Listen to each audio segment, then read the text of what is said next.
గాస్లా చెప్పారు సార్. గాస్లా చెప్పుకున్నాం. తర్వాత ఫండమెంటల్స్ చెప్పారు సార్. ఫండమెంటల్స్ చెప్పుకున్నాం. ఇవాళ క్లాస్లో గాస్లా అప్లికేషన్స్ చెప్పుకుందాం. Okay sir. మన సిలబస్లో గాస్లాకి 2 అప్లికేషన్లు ఉన్నాయి. ఒకటేమిటంటే ఇన్ఫైనైట్ షీట్, ఇంకొకటి స్పియర్. ఈ 2 ఉన్నాయి. మొదటిది ఆవేశపూరితమైనటువంటి అనంత వైశాల్యము కలిగిన విద్యుత్ వాహక తలం వల్ల విద్యుత్ క్షేత్ర తీవ్రత. ఇక్కడ మనం ఈ 2 అప్లికేషన్లలో కూడా మనం కనిపెట్టేది ఏమిటంటే ఎలక్ట్రిక్ ఫీల్డ్ ఇంటెన్సిటీ, విద్యుత్ క్షేత్ర తీవ్రత అనేటువంటి దాన్ని మనం ఈ 2 సందర్భాల్లో కనిపెడతాము గాస్లాను ఉపయోగించి. అందువల్ల గాస్లా అప్లికేషన్స్ అన్నాం. ఇక్కడ నేను ఒక పెద్ద వైశాల్యం కలిగినటువంటి ఒక పలకని తీసుకున్నాను. ఇది కండక్టింగ్ షీట్, అంటే విద్యుత్ వాహక పదార్థంతో చేసినటువంటి పలక. ఈ పలకకి ఎంత వైశాల్యం ఉన్నది అంటే ఏ వైశాల్యం ఉన్నది. A is the area of the plate. ఈ ప్లేట్కి సార్ ప్రెజెంటేషన్ ఇంగ్లీష్ మీడియం పెట్టండి సార్. అది కూడా చెప్తానులే, చివరిలో పెడతాను. ఓకేనా? సరే సార్. లేకపోతే అది పెట్టమంటే అది పెడతాను. తెలుగు మీడియం అదే పెట్టండి సార్. తెలుగు వద్దు సార్. తెలుగు వద్దంటే ఇంగ్లీష్. మరి తెలుగు వాళ్ళు ఏమైపోతారు? తెలుగు వాళ్ళు ఎవరు రాలేదు సార్. అవునా? అవును సార్.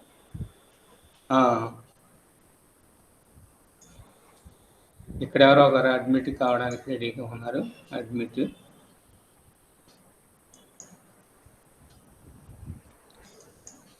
ఇంగ్లీష్ పెట్టనా? అవును సార్.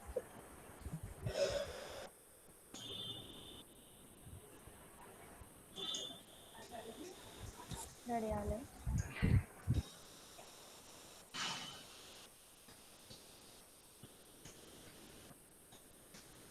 ఇప్పుడు ఇంగ్లీష్ కనిపిస్తుందా? Yes sir.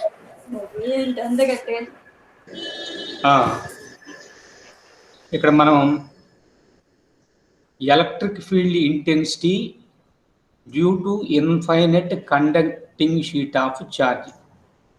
అంటే ఈ షీట్ అనేటువంటిది ఒక కండక్టింగ్ ప్లేట్, అంటే మెటల్ ప్లేట్ అనుకోండి. అంటే గుడ్ కండక్టర్ కదా. తర్వాత area of the plate A అనుకోండి. ఈ ఏరియా మొత్తం మీద నేను ఎంత ఛార్జ్ ఇస్తున్నానంటే క్యూ అనేటువంటి ఛార్జ్ ఇస్తున్నాను. క్యూ అనేటువంటి ఛార్జ్ ఇస్తే ఒకవేళ ఇది కనుక బ్యాడ్ కండక్టర్ కనుక అయినట్లయితే ముందు వైపు వెనక వైపు అన్ని వైపులా కూడా యూనిఫామ్గా ఛార్జ్ డిస్ట్రిబ్యూట్ అయి ఉండేది. కానీ ఇది కండక్టర్ కదా, అందువల్ల the total charge is confined to the upper surface. మనం ఇచ్చినటువంటి ఆవేశం మొత్తం కూడా ఇటు కుడివైపు ఉండేటువంటి ఉపరితలానికి పరిమితం అయి ఉంటుంది. ఆవేశం అనేటువంటిది ఇటు వెనక వైపు ఉండేటువంటి తలం మీద అసలు ఏమీ ఉండదు. అంతవరకు అర్థమైంది కదా. ఇప్పుడు సర్ఫేస్ ఛార్జ్ డెన్సిటీ అనేది మనం ఇంతకుముందు చదువుకున్నాం. సర్ఫేస్ ఛార్జ్ డెన్సిటీ అంటే సార్ ఒకసారి మళ్ళీ చెప్పండి సార్. ఇందాక చెప్పింది ఒకసారి మళ్ళీ చెప్పండి సార్, అర్థం కాలేదు. ఇప్పుడు ఇది ఇన్సులేటింగ్ మెటీరియల్ కనుక అయినట్లయితే ఈ ప్లేటు మనం ఇచ్చిన ఛార్జీ బాడీ అంతా కూడా డిస్ట్రిబ్యూట్ అయి ఉండేది కదా. నిన్న చెప్పినటువంటి దీంట్లో చెప్పుకున్నాం. ఒక స్పియర్కి, కండక్టింగ్ స్పియర్కి, నాన్ కండక్టింగ్ స్పియర్కి ఛార్జ్ ఇచ్చినప్పుడు నాన్ కండక్టింగ్ స్పియర్కి మనం ఇచ్చినటువంటి ఛార్జ్ అంతా కూడా స్పియర్ అంతా డిస్ట్రిబ్యూట్ అయింది. కానీ కండక్టర్ తీసుకొని ఇచ్చినట్లయితే ఆ ఛార్జ్ అంతా కూడా దేని మీదకి వచ్చింది? సర్ఫేస్ మీదకి వచ్చింది. అంతవరకు ఐడియా ఉంది కదా. ఇప్పుడు ఈ ప్లేటు ఏం plate? Conducting sheet. Conducting sheet అంటే ఏమిటి? కండక్టర్ అని. కాబట్టి దీనికి ఇచ్చిన ఛార్జ్ అంతా కూడా దేని మీదకి వస్తుంది? సర్ఫేస్ మీదకి వస్తుంది. ఒక సర్ఫేసు బయటనున్న సర్ఫేస్ మీదకే వస్తుంది, కానీ మళ్ళీ వెనక కూడా ఇంకో సర్ఫేస్ ఉంది కదా, ఆ సర్ఫేస్ మీదకి రాదు. ఒకవేళ ఇది బ్యాడ్ కండక్టర్ అయితే అవతల సర్ఫేస్ మీదకి యువతల సర్ఫేస్ మీద రెండింటి మీద కూడా ఉండేది. అంతవరకు అర్థమైందా? అర్థమైంది సార్. ఇప్పుడు ఈ సర్ఫేస్ ఏరియా ఎంత ఉన్నది? ఏ ఉన్నది. దీనికి ఎంత ఛార్జ్ ఇచ్చాము? క్యూ ఇచ్చాము. నిన్న అట్లనే మనం సర్ఫేస్ ఛార్జ్ డెన్సిటీస్ గురించి చెప్పుకున్నాం, అవునా? Surface charge density sigma is equal to q by అని చెప్పుకున్నామా లేదా? అవును సార్. మామూలు ఛార్జ్ డెన్సిటీ అయితే రో, అది క్యూ బై వి అవుతుందని. సర్ఫేస్ ఛార్జ్ డెన్సిటీ అంటే సిగ్మా అని, అదేమో క్యూ బై ఏ అవుతుందని. ఒకవేళ లీనియర్ ఛార్జ్ డెన్సిటీ ల్యాండా తీసుకున్నట్లయితే అది క్యూ బై ఎల్ అవుతుందని నిన్న చెప్పుకున్నాం కదా. చెప్పారు సార్. కాబట్టి ఇక్కడ surface charge density sigma is equal to q by A అవుతుంది. అప్పుడు క్యూ వాల్యూ ఎంత అవుతుందంటే సిగ్మా ఇంటూ ఏ అవుతుంది. ఇంతవరకు అర్థమైందా? అర్థమైంది సార్. ఓకేనా? Okay sir. ఇప్పుడు నేను ఇక్కడ ఒక చిన్న పాయింట్ పి అనే పాయింట్ తీసుకున్నాను. ఈ పి అనే పాయింట్ దగ్గర నాకు ఎలక్ట్రిక్ ఫీల్డ్ ఇంటెన్సిటీ లేదా విద్యుత్ క్షేత్ర తీవ్రత అనేటువంటిది కావాలనుకున్నప్పుడు నేనేం చేయాలి? ఒక క్లోజ్డ్ సర్ఫేసు దాంట్లో గుండా, అంటే ఏ పాయింట్ దగ్గర అయితే మనం ఎలక్ట్రిక్ ఫీల్డ్ ఇంటెన్సిటీ లేదా విద్యుత్ క్షేత్ర తీవ్రత కనిపెట్టాలని అనుకుంటున్నామో ఆ బిందువుగా గుండా వెళ్ళేటువంటి ఒక సర్ఫేస్ని, క్లోజ్డ్ సర్ఫేస్ని తీసుకుంటాం. అయితే ఇక్కడ చూడండి, ఈ సర్ఫేస్ ఏ షేప్లో ఉన్నదంటే ఒక సిలిండ్రికల్ షేప్లో ఉంది. ఆ ఇమాజినరీ సర్ఫేస్ని గాషియన్ సర్ఫేస్ అని అంటారు. ఇప్పుడు ఈ హైలైట్ చేసినటువంటి సిలిండ్రికల్ క్లోజ్డ్ సర్ఫేస్ కనిపిస్తుంది కదా మీకు? కనపడుతుంది సార్. ఇప్పుడు దీనికి ఎన్ని సర్ఫేస్లు ఉన్నాయి చెప్పండి? ఈ గాషియన్ సర్ఫేస్కి 2 ఉన్నాయి. అంటే లెఫ్ట్ సర్ఫేస్ ఒకటి ఉన్నది, అవునా? ఇప్పుడు ఇక్కడ హైలైట్ చేశాను. రైట్ సర్ఫేస్ ఇంకొకటి ఉన్నది. మరి ఈ చుట్టూ ఉండేటువంటి సర్ఫేస్ కూడా ఉంటుంది కదా, కర్వ్డ్ సర్ఫేసు, అవునా? అవును సార్. కాబట్టి ఎన్ని సర్ఫేస్లు ఉన్నట్లు లెక్క? 3 సార్. 3 సర్ఫేసెస్ ఉన్నాయి. లెఫ్ట్ సైడ్ ఛార్జ్ లేదు కాబట్టి లెఫ్ట్ సైడ్ అనే ఎలక్ట్రిక్ ఫీల్డ్ ఇంటెన్సిటీ అనేటువంటిది ఉండదు. అందువల్ల ఇటువైపు ఎలక్ట్రిక్ ఫీల్డ్ ఇంటెన్సిటీ లేదు, వదిలేయండి. తర్వాత చూడండి, ఈ రైట్ సైడ్ తీసుకున్నట్లయితే రైట్ సైడ్లో పి అనే పాయింట్ దగ్గర మనం యూనిట్ పాజిటివ్ ఛార్జ్ని పెడితే ఆ యూనిట్ పాజిటివ్ ఛార్జ్ని ఈ ప్లేట్ మీద ఉండేటువంటి క్యూ అనేటువంటి ఛార్జీ ఏం చేస్తుంది? రిపెల్ చేస్తుంది. అప్పుడు ఎలక్ట్రిక్ ఫీల్డ్ లైన్ ఈ డైరెక్షన్లో ఉంటుంది, అంటే ఎలక్ట్రిక్ ఫీల్డ్ ఇంటెన్సిటీ కూడా ఈ డైరెక్షన్లో ఉంటుంది. తర్వాత ఈ ప్లేన్ సర్ఫేస్ని ఏరియా డిఎస్ అనుకున్నట్లయితే దానికి ఏరియల్ వెక్టర్ రాయొచ్చుగా? రాయొచ్చు సార్. ఏరియల్ వెక్టర్ ఏ డైరెక్షన్లో ఉంటుంది? మనం తీసుకున్నటువంటి సర్ఫేస్కి పర్పెండిక్యులర్గా ఉంటుంది. ఆ స్మాల్ ఏరియా ఎంత ఉంటుందో ఈ వెక్టార్ యొక్క లెంగ్త్ కూడా అంత ఉంటుంది. కాబట్టి డిఎస్ బార్ అనేటువంటిది తీసుకున్నట్లయితే అది ఏ దిశలో ఉంటుందంటే ఈ బార్ ఏ దిశలో ఉంటుందో డిఎస్ బార్ కూడా అదే దిశలో ఉంటుంది, అవునా? కాబట్టి విద్యుత్ క్షేత్ర తీవ్రత తర్వాత విస్తీర్ణ సదిశ ఈ రెండు ఒకే దిశలో ఉన్నాయి. ఈ రెండింటి మధ్య ఉండే కోణము 0. ఒప్పుకుంటారా? Okay sir. రైట్ హ్యాండ్ అయిపోయింది. ఇప్పుడు నెక్స్ట్ ఏ సర్ఫేస్ తీసుకోవాలి? మూడో సర్ఫేస్, అవునా? మూడో సర్ఫేస్ ఏమిటి? ఇది ఈ కర్వ్డ్ సర్ఫేస్. ఈ కర్వ్డ్ సర్ఫేస్ తీసుకుంటే ఈ కర్వ్డ్ సర్ఫేస్ దగ్గర కూడా ఎలక్ట్రిక్ ఫీల్డ్ ఇంటెన్సిటీ అంటే ఈ డైరెక్షన్లోనే ఉంది, అంటే ఈ ప్లేట్కి పర్పెండిక్యులర్గా అలాగా ఉన్నది, అవునా? ఇంతకుముందు ఈ డైరెక్షను, ఇక్కడ ఈ డైరెక్షను, తర్వాత ఇప్పుడు మనం చూపిస్తున్నటువంటి ఈ డైరెక్షను, రెండు కూడా ఒకటే.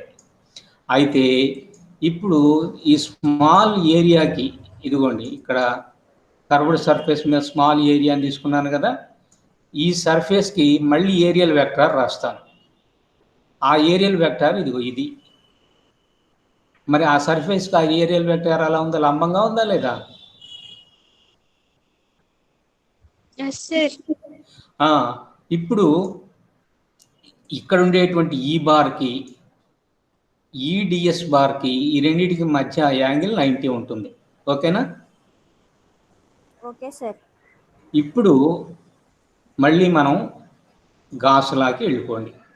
గాసులాలో మీకు ఈక్వేషన్ గుర్తుందా? Phi is equal to integral E bar dot ds bar that is equal to 1/ε0 into q. అంతవరకు ఐడియా ఉంది కదా? ఇప్పుడు ఇక్కడ మనకి ఎన్ని సర్ఫేసులు ఉన్నాయి? 3 సర్ఫేసులు ఉన్నాయి కదా. 3 సర్ఫేసులకు కూడా ఫ్లక్స్ రాస్తాను. ఇదిగో చూడండి, ఇంటిగ్రల్ లెఫ్ట్ హ్యాండ్కి రాస్తున్నాను ఈ బార్ డాట్ డిఎస్ బార్. అలానే రైట్ సర్ఫేస్కి రాస్తున్నాను ఈ బార్ డాట్ డిఎస్ బార్. అట్లనే కర్వ్డ్ సర్ఫేస్కి రాస్తాను, దానికి కూడా ఈ బార్ డాట్ డిఎస్ బార్. అట్లా 3 సర్ఫేసులకు కూడా నేను ఎలా రాశాను? గాస్లా అనేటువంటిది రాశాను. ఓకేనా? అయితే మనం లెఫ్ట్ హ్యాండ్ గురించి చెప్పేటప్పుడు ఏం చెప్పామంటే లెఫ్ట్ వైపున ఎలక్ట్రిక్ ఫీల్డ్ లేదు, ఈ లేదు, ఈ ఈజ్ ఈక్వల్ టు 0. అందువల్ల ఫస్ట్ది 0 అయిపోయింది. తర్వాత మూడవది తీసుకుంటే కర్వ్డ్ సర్ఫేసు ఈ డిఎస్ కాస్ థీటాలో థీటా 90 అయింది. అంటే ఈకి డిఎస్కి మధ్య ఉన్న యాంగిల్ ఎంత అయింది? 90. కాస్ 90 ఎంత అవుతుంది? 0. కాబట్టి థర్డ్ కూడా 0 అయిపోయింది. ఇక మనకు మిగిలింది ఏముంది? రైట్ సైడ్ సర్ఫేస్ ఒక్కటే ఉంది. అందువల్ల integral E bar dot ds bar అంటే ఈ డిఎస్ కాస్ థీటా, అక్కడ థీటా ఎంత వచ్చింది లెఫ్ట్ హ్యాండ్కి? 0. అంతే కదా? అవును సార్. ఎలక్ట్రిక్ ఫీల్డ్ ఏ డైరెక్షన్లో ఉందో డిఎస్ కూడా అదే డైరెక్షన్లో ఉంది. అంటే areal vector, electric field intensity రెండు కూడా ఒకే దిశలో ఉన్నాయి. కాబట్టి ఆ రెండింటి మధ్య angle theta is equal to 0 degrees, cos 0 is equal to 1. అందువల్ల ఈ డిఎస్ కాస్ థీటా ఎంత అయింది? ఈ డిఎస్ అయిపోయింది. ఇంటిగ్రల్ డిఎస్ కనుక చేస్తే ఏ అవుతుంది. అందువల్ల మొదటిది 0, మూడవది 0, రెండవది ఇంటిగ్రేట్ చేస్తే ఈ బయటకు రాస్తే integral ds is equal to A అవుతుంది. కాబట్టి E into A is equal to 5 అవుతుంది. గాస్ నియమం ప్రకారం తీసుకుంటే ఇక్కడ చూడండి, గాస్ నియమం ప్రకారం తీసుకున్నట్లయితే 5 ఈజ్ ఈక్వల్ టు ఇప్పుడు integral E bar dot ds bar ఎంత అయింది? ఈ ఇంటూ ఏ అయింది. Is equal to Q/ε0. ఇప్పుడు ఈని ఇటువైపు ఉంచేస్తే, లేకపోతే ఒక పని చేద్దాం. Q ఈజ్ ఈక్వల్ టు ఇంతకు ముందే మనం ఈక్వేషన్ 1లో చెప్పాం. Q ఈజ్ ఈక్వల్ టు ఏమిటి? సిగ్మా ఏ కదా. అవును సార్. అందువల్ల E into A is equal to క్యూకి బదులుగా సిగ్మా ఇంటూ ఏ బై ε0 కనుక రాసినట్లయితే ఏ క్యాన్సిల్ అయిపోతుంది. అప్పుడు E is equal to sigma by ε0. ఓకేనా? Okay sir. కాబట్టి ఏదైనా ఒక plane conducting surface, charged conducting surface కనుక తీసుకున్నట్లయితే దాని దగ్గరలో ఉండేటువంటి ఏదైనా ఒక బిందువు దగ్గర విద్యుత్ క్షేత్ర తీవ్రత ఈ అనేటువంటిది ఉపరితల ఆవేశ సాంద్రతకి ε0కి ఉండేటువంటి నిష్పత్తి అవుతుంది. కాబట్టి electric field intensity is equal to the ratio of the surface charge density that is given to the surface and the ε0. ఈ రెండింటికి ఉండేటువంటి రేషియోనే ఈ అవుతుంది. ఇంతవరకు అర్థమైందేనా? అర్థమైంది సార్. ఇది మనకి సిలబస్లో ఉండేటువంటిది. ఇంతవరకు రాస్తే మీకు సరిపోతుంది. 5 మార్కులకి అడుగుతుంటాడు జనరల్గా.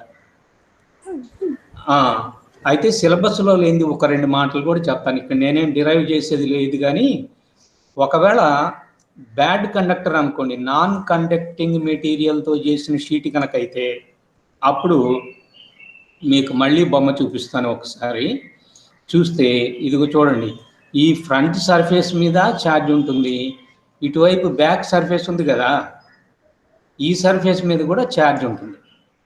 అప్పుడు చూడండి 3 ఇంటిగ్రల్స్ ఉన్నాయి కదా మనం డెరివేషన్లో. అవునా?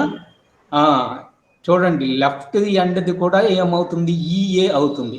ఇక్కడ ఈఏ వస్తుంది, ఇక్కడ ఒక ఈఏ వస్తుంది. ఓకేనా? కర్వ్డ్ సర్ఫేస్ ఏమో 0 అయిపోతుంది. అప్పుడు ఇక్కడ 5 ఈజ్ ఈక్వల్ టు 2EA వస్తుంది. అర్థమవుతుందా? Yes sir. ఇప్పుడు లెఫ్ట్ హ్యాండ్ ఇంటిగ్రల్ 0 అయిపోయింది, అవునా? కానీ రైట్ హ్యాండ్ ఇంటిగ్రల్ 0 కాలేదు కదా, ఏది మనం ముందు చెప్పుకున్న కేసులో. అవును సార్. కానీ ఇప్పుడు ఇది ఎంత అయింది, ఈ ఈడిఎస్ అనేటువంటిది ఈఏ అయింది. అట్లనే లెఫ్ట్ హ్యాండ్ అది కూడా ఈ ఇంటూ ఏ అవుతుంది. అప్పుడు ఇది ఒక ఈఏ, మళ్ళీ ఇది ఇంకొక ఈఏ, మొత్తం ఏమవుతుంది 2ఈఏ. 2ఈఏ ఈజ్ ఈక్వల్ టు ఏమవుతుంది, సిగ్మా బై ఎప్సిలాన్ నాట్ అవుతుంది అనమాట. కనిపిస్తుందా equation?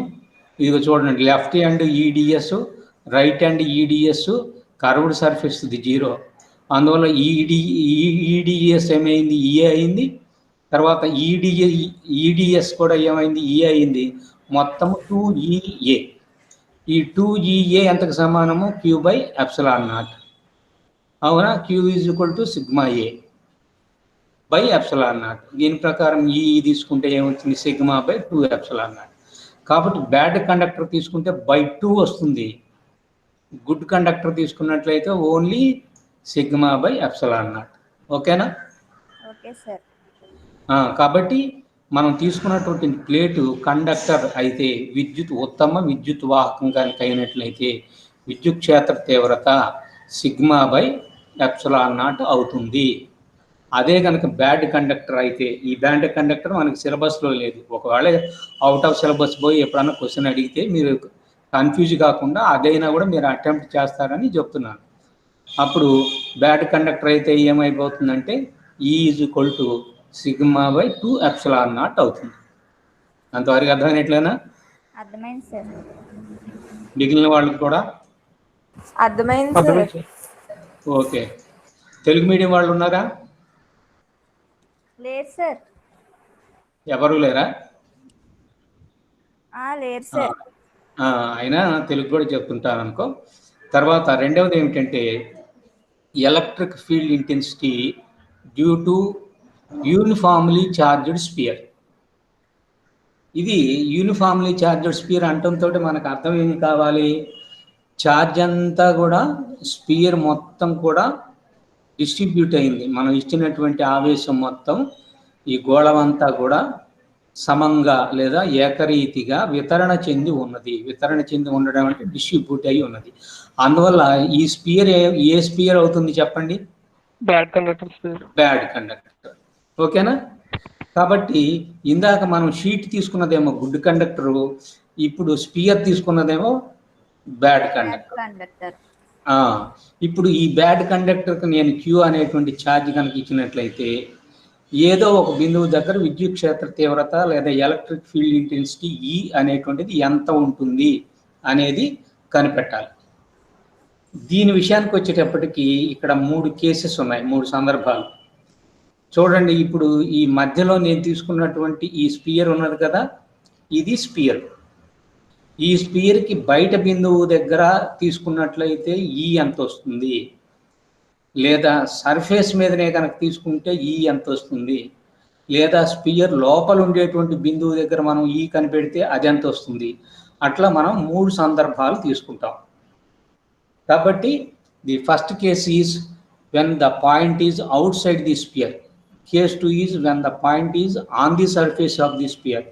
Case 3 is when the point is within the sphere. అంతవరకు అర్థమైందా? అర్థమైంది సార్. అంటే మూడు చోట్ల ఉంచుతాం. బయట ఉన్నప్పుడు ఎట్లా, ఉపరితలం మీద ఉన్నప్పుడు ఎట్లా, లోపల ఉంటే ఎట్లా, అవునా? ఎలక్ట్రిక్ ఫీల్డ్ ఇంటెన్సిటీని మనం కనిపెడతామని. చూడండి, ఇక్కడ క్యాపిటల్ R రేడియస్ ఉండేటువంటి ఒక స్పియర్ని నేను తీసుకుంటున్నాను. ఆ స్పియర్ యొక్క సెంటర్ ఎక్కడ ఉన్నది, O అనేటువంటి పాయింట్ దగ్గర ఉన్నది. ఇదిగోండి O అనేటువంటి పాయింట్ ఇది. తర్వాత దాని రేడియస్ క్యాపిటల్ R ఇది. ఇది స్పియర్. ఈ స్పియర్కి నేను ఎంత ఛార్జ్ ఇచ్చానంటే ఇది +Q అనేటువంటి ఛార్జ్ ఇచ్చాను. ఈ ఛార్జ్ ఈ సర్ఫేస్ లోపల స్పియర్ ఉన్నదే బ్యాడ్ కండక్టర్ అన్నాం కదా, ఆ స్పియర్ అంతా విస్తరించి ఉంది. ఇప్పుడు నాకేం కావాలంటే చూడండి, ఈ P అనేటువంటి పాయింట్ దగ్గర నాకు ఎలక్ట్రిక్ ఫీల్డ్ ఇంటెన్సిటీ లేదా విద్యుత్ క్షేత్ర తీవ్రత కావాలి. ఆ బిందువు ఈ స్పీర్ యొక్క సెంటర్ దగ్గర నుంచి ఎంత దూరంలో ఉన్నదంటే స్మాల్ ఆర్ దూరంలో ఉన్నది. కాబట్టి పాయింట్ బయట ఉన్నది కాబట్టి స్మాల్ ఆర్ ఎక్కువ దూరంలో ఉంటుంది కదా, కాబట్టి small r is greater than capital R. అవునా? ఇప్పుడు మనం ప్రతిసారి ఏం చేస్తున్నాము, గాషియన్ సర్ఫేస్ అనేటువంటి ఊహాజనితమైనటువంటి ఒక సర్ఫేస్ని తీసుకుంటున్నాము, గాషియన్ తలము.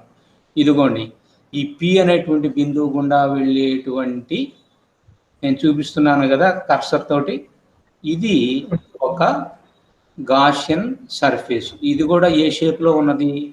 స్పియర్ షేప్లోనే ఉన్నది. ఇప్పుడు ఈ గాషియన్ సర్ఫేస్ మీద చిన్న ఏరియా డిఎస్ తీసుకున్నాను. ఈ డిఎస్ తీసుకుంటే వెంటనే మళ్ళీ నేనేం తీసుకోవాలి, ఆ సర్ఫేస్కి లంబంగా ఈ ఏరియాతో సమానమైనటువంటి పొడవు కలిగినటువంటి ఒక వెక్టార్ తీసుకోవాలి. ఆ వెక్టార్ని ఏమంటున్నాం? Electric field vector. Areal vector, ఏరియాకి పర్పెండిక్యులర్ గా ఉండేటువంటిది. ఓకేనా? Okay sir. ఇప్పుడు ఈ సర్ఫేసు ఏరియా ఎంత ఉందో అంత పొడవు కలిగినది, ఆ ఏరియాకి లంబంగా ఉండేటువంటి వెక్టార్ని తీసుకుంటే ఆ డిఎస్ అనేటువంటిది ఏమవుతుందంటే ఏరియల్ వెక్టార్ అవుతుంది.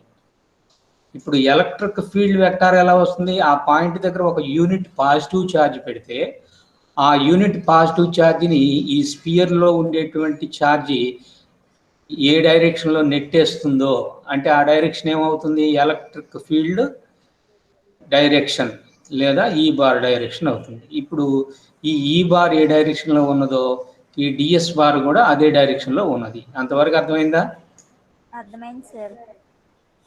ఇప్పుడు అంతటితోటి మనకి ఇంట్రడక్షన్ అయిపోయింది. ఇప్పుడు గాసులాకి వెళ్ళిపోదాం. చూడండి, యాజ్ పర్ గాసులా మనకేం తెలుసు, φ = integral E bar dot ds bar q/ε0. అంతేనా? అంతే సార్. అయితే ఇక్కడ φ రాయట్లేదు, రాసిన ఒకటే రాయకపోయినా ఒకటే. మనం ఏమిటంటే ఈ కనిపెట్టాలనుకుంటున్నాం కదా, అందుకని నేను మళ్ళీ ఇంకొక అదనంగా φ = అనే పదం వాడలేదు.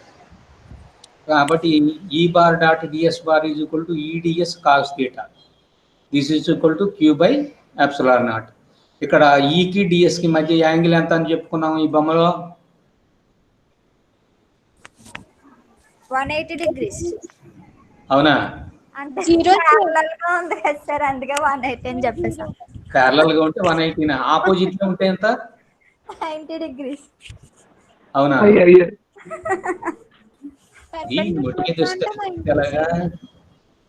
ఒకే డైరెక్షన్ లో ఉన్నప్పుడు రెండింటి మధ్య యాంగులర్ డిస్ప్లేస్మెంట్ అనేది ఉండదు. కాబట్టి θ = 0 degrees. ఓకేనా? కాబట్టి cos 0 ఏమైపోతుంది? 1 అయిపోతుంది. అప్పుడు ఏం మిగిలింది? E × ds. This is equal to q/ε0. ఈ కాన్స్టెంట్ ఎందువల్లంటే ఆర్ డిస్టెన్స్లో చుట్టూ ఏ బిందువు దగ్గర ఉంచినా కూడా ఎలక్ట్రిక్ ఫీల్డ్ ఇంటెన్సిటీ ఒకే విధంగా ఉంటుంది.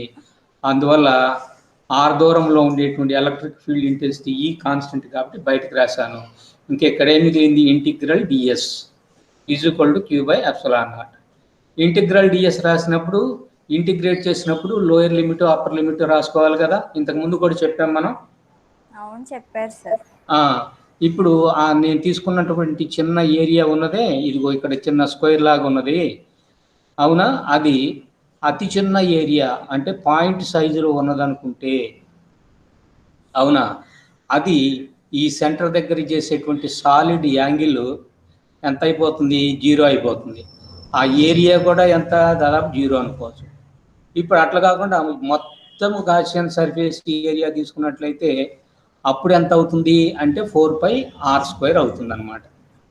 ఓకేనా? స్మాల్ r² గాషియన్ సర్ఫేస్కు సంబంధించింది కాబట్టి స్మాల్ r అవుతుంది. గోళానికి సంబంధించిన r కనుక అయినట్లయితే క్యాపిటల్ R అవుతుంది. కాబట్టి integral 0 to 4πr² ds this is equal to q/4πε0. ఓకేనా? అర్థమవుతుందా? అర్థమైంది సార్. ఇప్పుడు చూడండి, ఇంటిగ్రేట్ చేశాను. ఇదిగో ఎస్ అనేటువంటిది వచ్చింది. Lower limit 0, upper limit 4πr² పెడితే ఇదిగో ఈ ఇంటూ 4πr² వచ్చింది. లోయర్ లిమిట్ 0 పెడితే 0 అయిపోయింది కాబట్టి డైరెక్ట్గా ఈ ఇంటూ 4πr² రాసేసాను. That is equal to Q/ε0. ఓకేనా?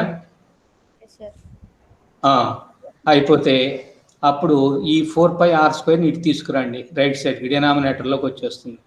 అప్పుడు ఎప్సిలాన్ అన్నట్టు పక్కన 4π రాసి r² ఏమో Q/r² అన్నట్టుగా రాయండి. అప్పుడు E is equal to 1/4πε0 into Q/r². 1/4πε0 విలువ ఎంత ఉందో గుర్తున్నదా? నేను ఫస్ట్ స్టార్టింగ్ క్లాస్లో చెప్పాను.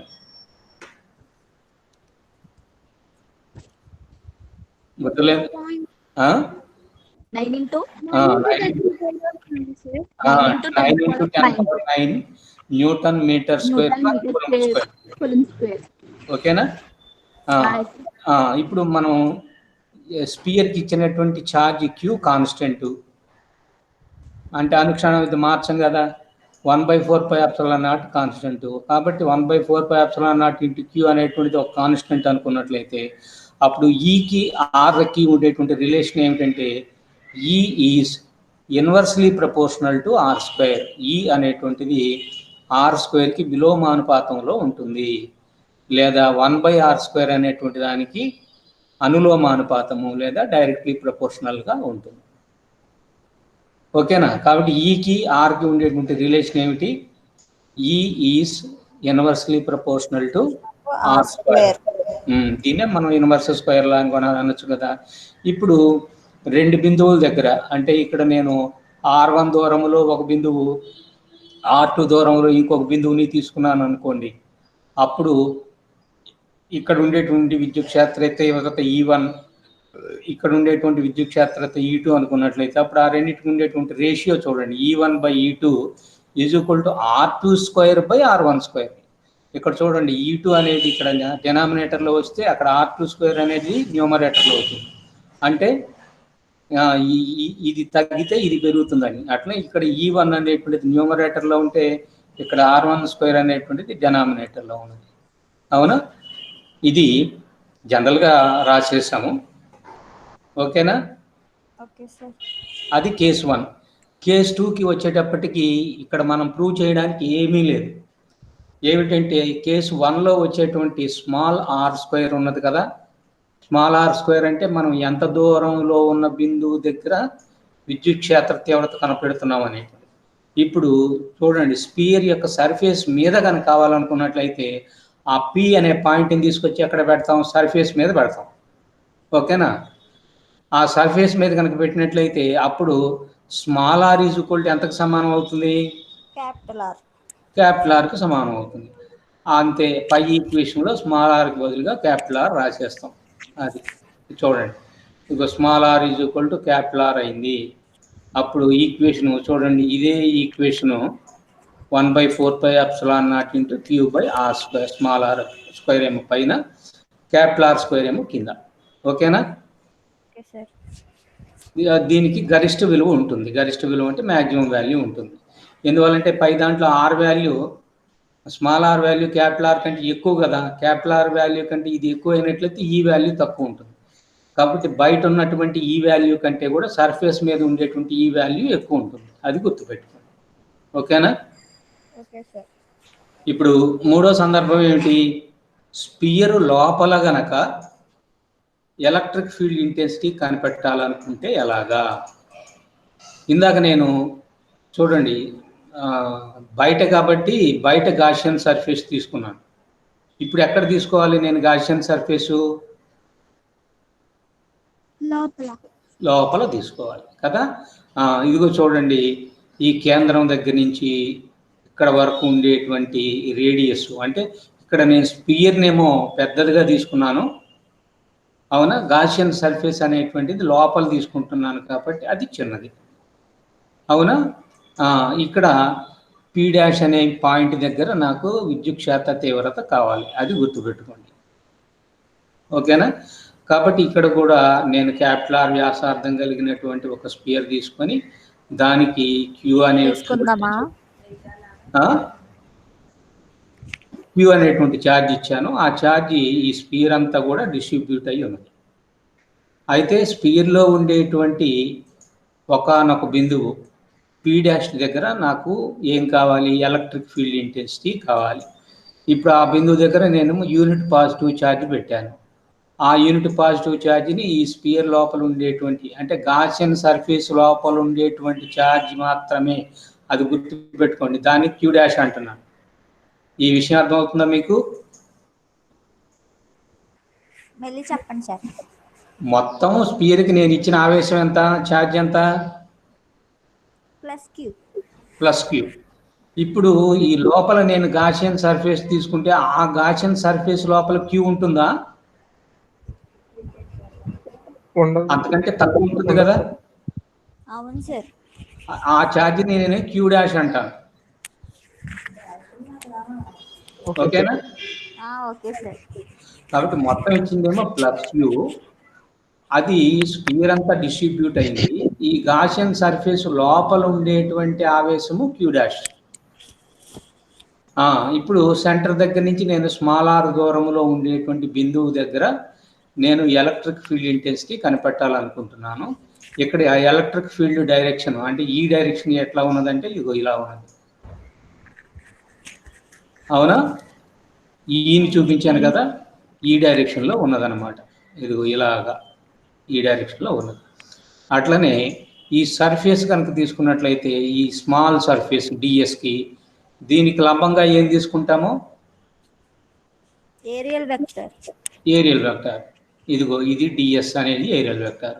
ఈ ఏరియల్ వెక్టార్కి ఈ ఈకి మధ్య యాంగిల్ మళ్ళీ ఇందాకట్లాగానే 0. ఓకేనా? తర్వాత ఇక్కడేమో గాసియన్ సర్ఫేస్ లోపల ఉన్నది కాబట్టి స్మాల్ r వాల్యూ తక్కువ ఉంటుంది, స్పియర్ రేడియస్ ఏమో ఎక్కువ ఉంటుంది. కాబట్టి ఇక్కడ small r is less than capital R అవుతుంది. మళ్ళీ ఇందాకట్లాగానే చేయాలి. అయితే ఇప్పుడు ఏం చేయాల్సి వస్తుందంటే, ఇందాకైతే మొత్తం ఛార్జ్ కాబట్టి డైరెక్ట్గా క్యూ తీసుకుంటే సరిపోయేది. కానీ ఇప్పుడు మనం ఎంత ఛార్జ్ తీసుకోవాలి చెప్పండి? Q' తీసుకోవాలి. ఇప్పుడు ఈ Q' క్యాలిక్యులేట్ చేయాలి. ఇప్పుడు మీకు నేను ఒక ఎగ్జాంపుల్ చెప్తాను. నా దగ్గర ఒక 20 రూపాయలు ఉన్నాయి.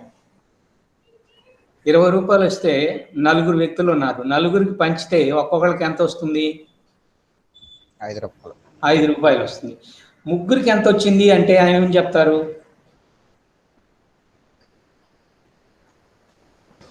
ముగ్గురికి ఎంత వచ్చింది అంటే 15 రూపాయలు. అంటే ముందు మొత్తం ఈ అమౌంట్ని నంబర్ ఆఫ్ పర్సన్ చేత డివైడ్ చేస్తే ఒక పర్సన్కి తెలిసింది 5 రూపాయలని. ఆ 5 రూపాయలని ఒక్కొక్కళ్ళకి 5 రూపాయలు చొప్పున ముగ్గురు ఉన్నారు కాబట్టి ముగ్గురిని చేత మల్టిప్లై చేస్తే 3 5 15 అనేటువంటిది ముగ్గురికి ఎంత వచ్చింది అనేది తెలుస్తుంది. అవునా? ఇప్పుడు అదే ఎగ్జాంపుల్ని గుర్తుపెట్టుకొని ఇప్పుడు చూడండి, ఈ బయట ఉండేటువంటి స్పియర్ మొత్తం తీసుకుంటే దాని వాల్యూమ్ V అనుకోండి. ఓకేనా? హలో, చెప్పండి సార్. మొత్తం స్పియర్కి నేను ఇచ్చినటువంటి ఆవేశం ఎంత? Q ప్లస్ క్యూ ఆవేశం ఇచ్చాం.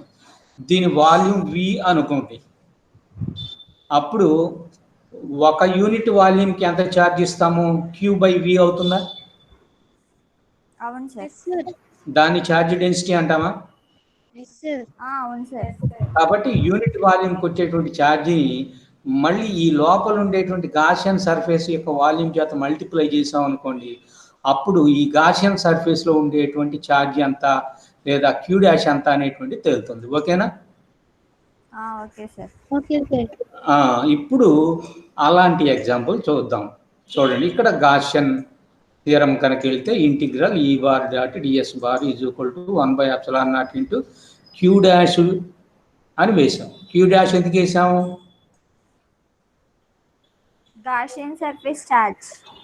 గాసియన్ సర్ఫేస్ లోపల ఉండేటువంటి ఛార్జ్.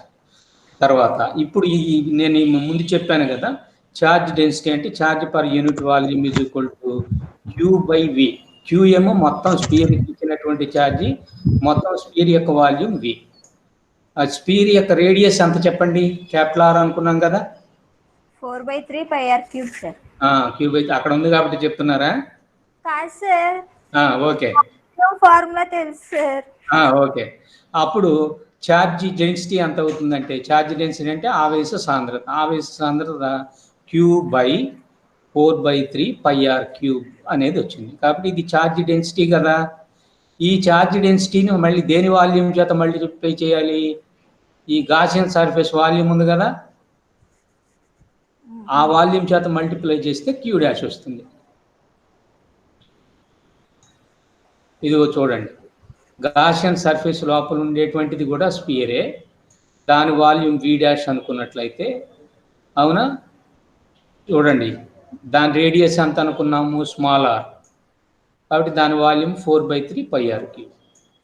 కాబట్టి ఇప్పుడు Q' ఏమవుతుంది?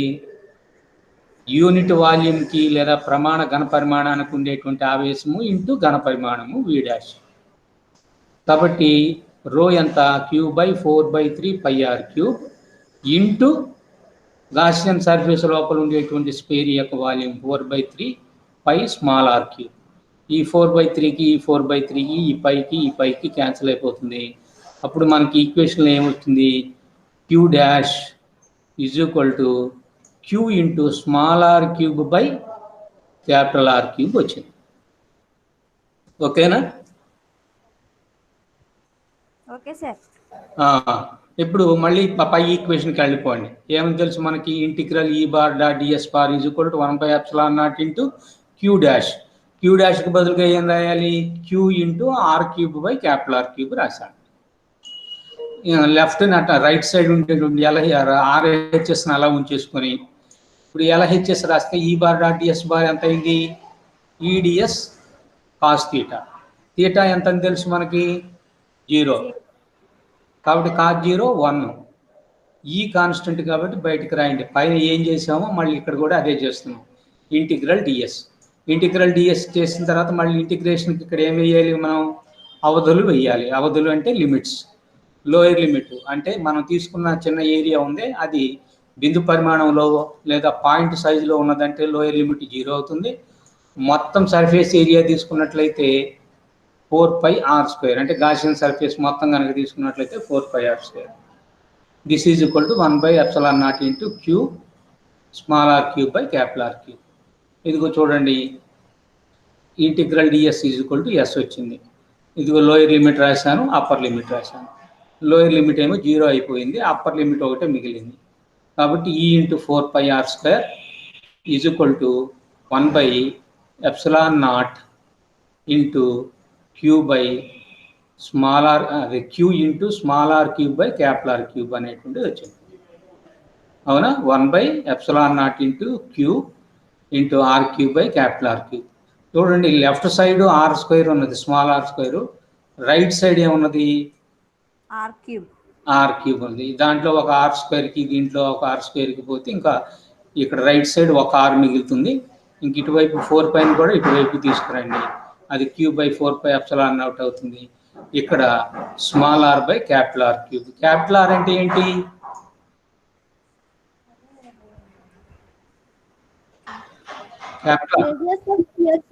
రేడియస్ ఆఫ్ ది స్పియర్ కదా. R అనేటువంటిది ఏమిటి? మనం తీసుకున్నటువంటి పాయింట్ స్పియర్ యొక్క సెంటర్ నుంచి అంత దూరంలో ఉన్నది, అది R. ఇప్పుడు రేడియస్, స్పియర్ యొక్క రేడియస్ R అనేది కాన్స్టెంట్ కాబట్టి R³ కూడా కాన్స్టెంట్, Q/4πε0 కాన్స్టెంట్. అప్పుడు Eకి Rకి ఉండేటువంటి రిలేషన్ తీసుకుంటే E is directly proportional to R. E is directly proportional to R కాబట్టి స్మాల్ r = 0 అయింది అనుకోండి. అంటే మనం ఆ బిందువుని కేంద్రం దగ్గరే కనుక తీసుకున్నట్లయితే, కేంద్రం దగ్గర ఎలక్ట్రిక్ ఫీల్డ్ ఇంటెన్సిటీ ఏమైపోతుంది? 0 అయిపోతుంది. ఇప్పుడు స్పియర్ లోపల 2 బిందువులు తీసుకొని అవి ఉండేటువంటి దూరాలు సెంటర్ నుంచి R1 R2 అనుకొని, ఆ 2 బిందువుల దగ్గర ఉండేటువంటి విద్యుత్ క్షేత్ర తీవ్రతలు లేదా ఎలక్ట్రిక్ ఫీల్డ్ ఇంటెన్సిటీలు E1 E2 అనుకుంటే, అప్పుడు E1/E2 = R1/R2. ఇందాక వచ్చిన రిలేషన్ గుర్తుందా? పై దాంట్లో కేసు 1లో గుర్తుంది సార్. E1/E2 = R2² అక్కడేమో inversely proportional to square of the distance, ఇక్కడ directly proportional to the distance. అది గుర్తుపెట్టుకోండి. ఓకేనా? ఇప్పుడు ఈకి అను ఆర్కి గ్రాఫ్ గీస్తే ఎలా ఉంటుంది అనేటువంటిది మామూలు డైరెక్ట్ గ్రాఫ్ గీయచ్చు. చూడండి, ఇదేమో ఎక్స్ యాక్సిస్. ఎక్స్ యాక్సిస్ మీద ఏం తీసుకున్నాం అంటే స్మాల్ ఆర్ అనేటువంటిది తీసుకున్నాం. తర్వాత ఎలక్ట్రిక్ ఫీల్డ్ ఇంటెన్సిటీ ఈ అనేటువంటిది ఏం తీసుకున్నామంటే వై యాక్సిస్ మీద తీసుకున్నాం, విద్యుత్ క్షేత్ర తీవ్రత. అవునా? ఇదిగో ఇది స్పియర్ అనే బొమ్మ వేసాము. స్పియరు ఈ అంచు వరకు ఉండేటువంటి దూరం క్యాపిటల్ ఆర్, అట్లనే సెంటర్ నుంచి ఈ అంచు వరకు ఉండేటువంటి దూరం క్యాపిటల్ ఆర్. కాబట్టి లోపల ఉండేటువంటి రిలేషన్ ఏమిటి? E is directly proportional to r కదా. కాబట్టి ఈకి స్మాల్ ఆర్కి గీచినటువంటి గ్రాఫ్ ఏమి ఇచ్చింది చూడండి, స్ట్రైట్ లైన్ ఇస్తుంది, అంతే కదా. Y is directly proportional to x అంటే ఏంటి చెప్పండి? వై ఇంక్రీజ్ అయ్యే కొద్దీ ఎక్స్ కూడా ఇంక్రీజ్ అవుతుంది. ఇంక్రీజ్ అవుతుంది అంటే గ్రాఫ్ పరంగా చెప్పండి. స్ట్రైట్ లైన్ వస్తుంది sir. Y is equal to mx, అంతే కదా. అవును సార్, వై అవును ఈజ్ ఈక్వల్ టు ఎంఎక్స్ అంటే అది నీకు ఏమి ఇస్తుందంటే ఆరిజిన్లో గుండా వెళ్ళేటువంటి స్ట్రైట్ లైన్. కాబట్టి స్పియర్కి సెంటర్ నుంచి ఒకవైపు తీసుకుంటే ఇది చూడండి, ఇది ఒక స్ట్రైట్ లైన్ వచ్చింది, అవునా. తర్వాత సెంటర్ నుంచి ఇటువైపు తీసుకుంటే ఇది మీరు గీయాల్సిన అవసరం కూడా లేదు. మనం గ్రాఫ్ అంటే జనరల్గా ఒక సైడే గీస్తాం. అందువల్ల ఇది చూడండి, ఈ ఒక్క భాగం గీస్తే సరిపోతుంది, ఈ ఒక్క భాగం గీసినా సరిపోతుంది.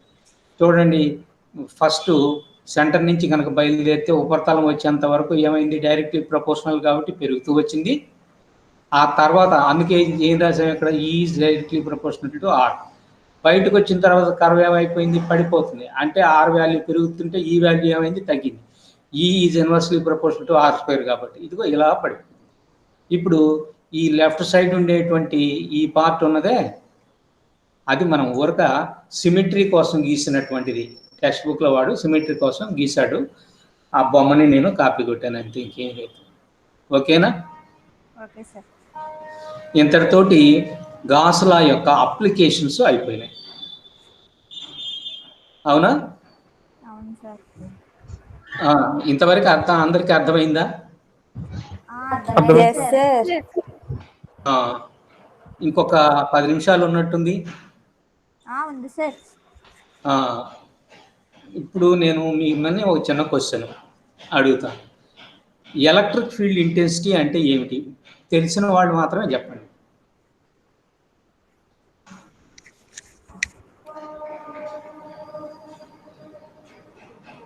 నేనే చెప్పమంటారా?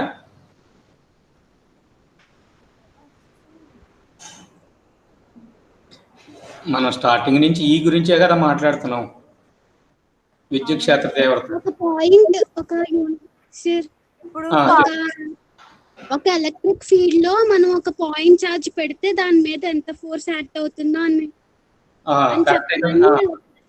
నాకు అది కావాలి. కాబట్టి ఒక ఎలక్ట్రిక్ ఫీల్డ్ కనుక తీసుకున్నట్లయితే ఆ ఎలక్ట్రిక్ ఫీల్డ్లో ఏదో ఒక పాయింట్ దగ్గర ఒక యూనిట్ పాజిటివ్ ఛార్జ్ పెడితే ఆ యూనిట్ పాజిటివ్ ఛార్జ్ మీద ఎంత ఫోర్స్ అయితే పనిచేస్తుందో, అవునా, ఆ ఫోర్స్ను మనం ఏమంటున్నాము? ఎలక్ట్రిక్ ఫీల్డ్ ఇంటెన్సిటీ అని అంటున్నాం కదా. కాబట్టి విద్యుత్ క్షేత్ర తీవ్రత అనేటువంటిది విద్యుత్ క్షేత్రంలో ఏదైనా ఒక బిందువు దగ్గర మనం ప్రమాణ ధనావేశాన్ని కనుక పెట్టినట్లయితే ఆ ధనావేశం మీద ఎంత స్థిర విద్యుత్ బలం అయితే పనిచేస్తుందో ఆ స్థిర విద్యుత్ బలాన్ని మనం ఏమంటున్నాము? విద్యుత్ క్షేత్ర తీవ్రత. ఓకేనా? Okay sir. కాబట్టి ఎలక్ట్రిక్ ఫీల్డ్ ఇంటెన్సిటీ అనేటువంటిది ఫోర్సే, కాకపోతే యూనిట్ పాజిటివ్ ఛార్జ్ మీద పనిచేసేటువంటి ఫోర్స్. ఒప్పుకుంటారా? ఒప్పుకుంటాం సార్. ఫోర్సు వెక్టారా స్కేలారా? Vector sir. ఎందువల్ల? డైరెక్షన్ ఉంటుంది కదా, ఫోర్స్ పనిచేస్తున్నప్పుడు డైరెక్షన్ ఉంటుంది. ఇప్పుడు మనం ఎలక్ట్రిక్ పొటెన్షియల్ లేదా విద్యుత్ పొటెన్షియల్ అనేటువంటి దానికి వద్దాం. ఈ ఎలక్ట్రిక్ పొటెన్షియల్ ఏంటంటే, ఇదిగో చూడండి, నేను ఒక చిన్న ఎగ్జాంపుల్ తీసుకుంటాను. అంటే ఈ ముందు ఈ ఫిగర్ ఇది దీనికి సంబంధించింది కాదనుకోండి, అయినా చెప్తున్నాను. ఈ బొమ్మను తీసుకుంటే ఇక్కడ +Q అనేటువంటి ఛార్జ్ ఉన్నది కదా, ఆ ఛార్జ్ చుట్టూ కొంత ప్రదేశం వరకు ఏముంటుంది చెప్పండి? Electric field. ఎలక్ట్రిక్ ఫీల్డ్ ఉంటుంది. ఇప్పుడు ఎలక్ట్రిక్ ఫీల్డ్ బయట ఇన్ఫైనైట్ డిస్టెన్స్లో ఒక యూనిట్ పాజిటివ్ ఛార్జ్ తీసుకుంటాను. ఎలక్ట్రిక్ ఫీల్డ్ బయట ఇన్ఫైనైట్ డిస్టెన్స్లో ఏం తీసుకుంటున్నాను? Unit positive charge. ఆ యూనిట్ పాజిటివ్ ఛార్జ్ని తీసుకొని దాన్ని ఇలాగ నెట్టుకుంటూ విద్యుత్ క్షేత్రంలోకి తీసుకొస్తాను. ఈ ప్లస్ క్యూ అనేటువంటి ఛార్జీ ఆ +1 ఛార్జ్ని ఏం చేస్తుంది? రిపల్ చేస్తుంది. రిపల్ చేస్తుంది. అది రిపల్ చేస్తున్నా కూడా నేను దాన్ని బలవంతంగా అంటే బలం ఉపయోగించేసి ఇదిగో ఈ బి అనే పాయింట్ దగ్గరికి తీసుకొచ్చాను. దేన్ని తీసుకొచ్చాను? పాయింట్ ఛార్జ్ని. పాయింట్ ఛార్జ్ని ఇన్ఫైనైట్ డిస్టెన్స్ నుంచి విద్యుత్ క్షేత్రంలో ఉండేటువంటి ఒక బిందువు దగ్గరికి తీసుకొచ్చాను. ఆ తీసుకురావాలంటే నేను ఏం చేయాలి చెప్పండి? ఫోర్స్ అప్లై చేయాలి. అప్లై చేస్తే సరిపోద్దా? తీసుకురావాలి కదా. అవును సార్. అట్లా కాదు. ఇప్పుడు నేను కొండను నెడతాను, నేను బలం అప్లై చేస్తున్నాను, కొండ కలగట్లేదు, కానీ అక్కడ వర్క్ డన్ 0 కదా. అవును సార్. అక్కడ ఫోర్స్ ఉంది కానీ ఏమి లేదు, డిస్ప్లేస్మెంట్ లేదు సార్. వర్క్ డన్ లేదు. బలం ఉంది కానీ పని లేదు, పని శూన్యం. కానీ ఇక్కడ ఏం జరిగింది? నెట్టుకుంటూ ఇక్కడికి తీసుకొచ్చాం. ఆ తీసుకురావడానికి నేను ఎంతో కొంత పని చేశాను కదా. అవును సార్. ఆ చేసిన పనిని ఆ బిందువు దగ్గర ఉండేటువంటి ఎలక్ట్రిక్ పొటెన్షియల్ అంటారు. ఓకేనా? ఇందాక ఎలక్ట్రిక్ ఫీల్డ్ ఇంటెన్సిటీ అనేటువంటిది కూడా చూడండి, విద్యుత్ క్షేత్రంలో బిందువును బట్టి ఏమైపోతుంది? దగ్గరగా ఉన్నప్పుడు ఒకటి ఈ ఉంటుంది, దూరంగా ఉన్నప్పుడు ఇంకొకటి ఈ ఉంటుంది, ఇంకో చోట ఉన్నప్పుడు ఇంకొక ఈ ఉంటుంది. అంటే బిందువును బట్టి ఏం మారిపోయింది? ఎలక్ట్రిక్ ఫీల్డ్ ఇంటెన్సిటీ మారిపోయింది. అట్లనే ఇక్కడ కూడా ఇన్ఫైనైట్ డిస్టెన్స్ నుంచి బి దగ్గరికి తీసుకురావడానికి ఒక పని చేస్తాను. అట్లనే ఇన్ఫైనైట్ డిస్టెన్స్ దగ్గర నుంచి ఏ బిందువు దగ్గర తీసుకురావడానికి ఇందాక చేసిన పని సరిపోదుగా, ఇప్పుడు ఇంకొంచెం ఎక్కువ పని చేస్తాను. అవునా? అప్పుడు బి బిందువు దాకా తీసుకురావడానికి చేసిన పని బి బిందువు దగ్గర ఎలక్ట్రిక్ పొటెన్షియల్ అంటారు. ఏ బిందువు దాకా తీసుకురావడానికి నేను చేసినటువంటి పనిని ఏ బిందువు దగ్గర ఉండే పొటెన్షియల్ అంటాం. అంతవరకు అర్థమైందా? ఎస్ సార్, అర్థమైంది సార్. ఇప్పుడు మీరు పొటెన్షియల్ అనేటువంటిది చెప్పగలుగుతారా? ఏమని చెప్తారు చెప్పండి? ఒక పాజిటివ్ ఛార్జ్ ని ఇన్ఫినిటీ నుంచి ఒక పాయింట్ కి తెచ్చేటప్పుడు చేసే వర్క్ దాన్ని ఆ పాయింట్ దగ్గర ఉండేటువంటి ఎలక్ట్రిక్ పొటెన్షియల్ అంటారు. So electric potential at a point in the electric field is the work done in bringing a unit positive charge from infinite distance to that particular point. Okay na? Okay sir. కాబట్టి అనంత దూరం నుండి ఒక ప్రమాణ ధనావేశాన్ని విద్యుత్ క్షేత్రంలో ఉండేటువంటి ఒక బిందువు దగ్గరకు తీసుకురావడానికి చేసినటువంటి పనిని ఆ బిందువు దగ్గర ఉండేటువంటి విద్యుత్ పొటెన్షియల్ అని అంటారు. పొటెన్షియల్ అనే పదం ఇంగ్లీష్లోనూ తెలుగులోనూ రెండిట్లోనూ కూడా వాడతారనమాట. అంటే ఇప్పుడు ఈ పాయింట్ మారిపోతూ ఉంటే పొటెన్షియల్ కూడా ఏమైపోతుంది చెప్పండి? మారిపోతుంది సార్. మారిపోతుంది, అంతేనా? ఇప్పుడు ఏ బిందువు దగ్గర ఒక పొటెన్షియల్ ఉంటుంది, బి బిందువు దగ్గర ఒక పొటెన్షియల్ ఉంటుంది. ఇప్పుడు నేను పొటెన్షియల్ డిఫరెన్స్ అనే పదం కూడా చెప్తాను. పొటెన్షియల్ డిఫరెన్స్ అంటే ఏమిటంటే ఏ దగ్గర ఉండేటువంటి పొటెన్షియల్కి బి దగ్గర ఉండేటువంటి పొటెన్షియల్కి ఉండేటువంటి తేడా. పొటెన్షియల్ని వి అనే అక్షరం చేత చూపిస్తాం. క్యాపిటల్ వి అనేటువంటిది పొటెన్షియల్ అన్నమాట. కాబట్టి విద్యుత్ క్షేత్రంలో 2 బిందువులు తీసుకుంటే అప్పుడు ఒక బిందువు దగ్గర నుంచి ఇంకొక బిందువు దగ్గరికి యూనిట్ పాజిటివ్ ఛార్జ్ని మూవ్ చేయడానికి ఎంత వర్క్ డన్ అయితే కావాల్సి వస్తుందో ఆ వర్క్ డన్ని ఆ 2 బిందువుల మధ్య ఉండేటువంటి పొటెన్షియల్ డిఫరెన్స్ అని అంటారు. ఓకేనా? Okay sir. కాబట్టి ఇక్కడ వర్క్ డన్లో ఏ బిందువు నుండి ఏ బిందువుకి అనేటువంటిది క్లారిటీ రావాలి. పొటెన్షియల్లోనేమో ఇన్ఫైనైట్ నుంచి ఎలక్ట్రిక్ ఫీల్డ్లో ఉండేటువంటి ఒక బిందువు దగ్గరికి. పొటెన్షియల్ డిఫరెన్స్లో ఏమిటి? 2 బిందువులు కూడా ఎక్కడ ఉంటాయి? ఎలక్ట్రిక్ ఫీల్డ్లోనే ఉంటాయి. కాబట్టి ఆ ఒక పాయింట్ దగ్గర నుంచి ఇంకొక పాయింట్ దగ్గరికి తీసుకురావడానికి, అంటే ఉదాహరణకి ఇది చూడండి, అనంత దూరం నుంచి తీసుకురావడానికి ఏ బిందువు దగ్గరికి తీసుకురావడానికి 10 జౌల్స్ పని జరిగింది అనుకోండి. ఇన్ఫైనైట్ నుంచి ఏ దగ్గరికి తేవడానికి 10 జౌల్స్, ఇన్ఫైనైట్ నుంచి బి దగ్గరికి తీసుకురావడానికి 6 జౌల్స్ జరిగింది అనుకోండి. అప్పుడు బి నుంచి ఏ దగ్గరికి తీసుకెళ్ళడానికి ఎన్ని జౌల్స్ పని జరిగినట్టు? 4. 4 సార్. సార్ అయ్య బాబాయ్.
సరే ఏమైంది సార్? అది ఒకసారికి డిస్కనెక్ట్ అయింది. నా నెట్ ఏదో ప్రాబ్లం వచ్చినట్టుంది. ఓ ఆ, అయితే ఇంతటితో ఆపుదామా? సరే సార్. Okay sir. 11 అయింది కదా, మళ్ళీ మీ మ్యాథ్స్ మాస్టర్ సరే. ఓకేనా? రేపు ఎన్ని గంటలకు పెట్టుకుందాము? రేపు నాకు మీ క్లాస్ లేదు. లేదు సార్. ఆ?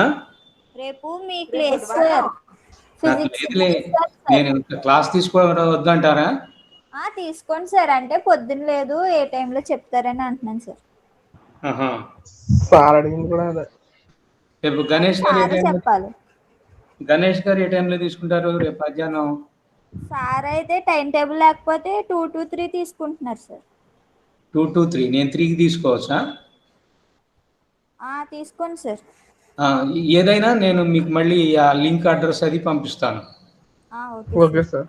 టైం కూడా అంటే నాకు రేపు సెకండ్ ఇయర్ వాళ్ళది మామూలుగా నేను 3 to 4 తీసుకుంటున్నాను. సెకండ్ ఇయర్ వాళ్ళకేమో నాకు ఇప్పుడు రేపు ఫస్ట్ అవర్ ఉన్నది వాళ్ళకి 10 to 11.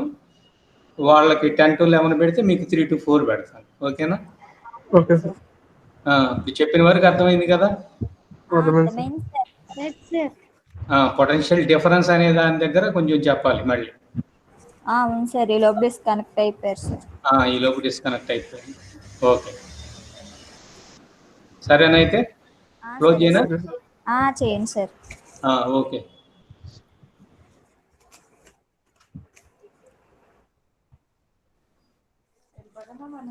అందరూ వెళ్ళకి వెళ్దాం. Bye bye. బాయ్ బాయ్, టాటా. ఏ సార్ ఇంకా రికార్డ్ అవుతుందే.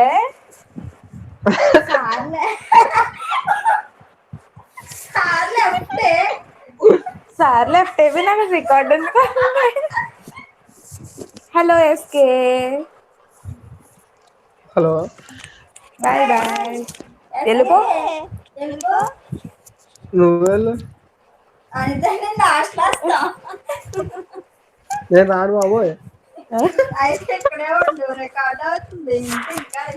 పర్లేదు, తట్టుకోలేకపోతున్నాను అస్సలు. ఒక్క ముక్క అర్థం అవుతలేదు, ఏడుపు వచ్చేస్తుంది మ్యాథ్స్ క్లాస్ అయితే. జర్నీ అవుతే ఏం చెప్తావు? అయితే ఏమవుద్ది, సార్ ఎడిటింగ్ లో తీసుకుంటారు, లేకపోతే క్లాస్ మానేస్తారు ఇక్కడ యూట్యూబ్ లో. ఎడిటింగ్ లో తీసేస్తారే, అయినా సార్ ఉన్నంత వరకే పెట్టుకుంటారు. యూట్యూబ్ లో చెప్తారు కదా. ఉమ్. అయితే పర్లేదులే.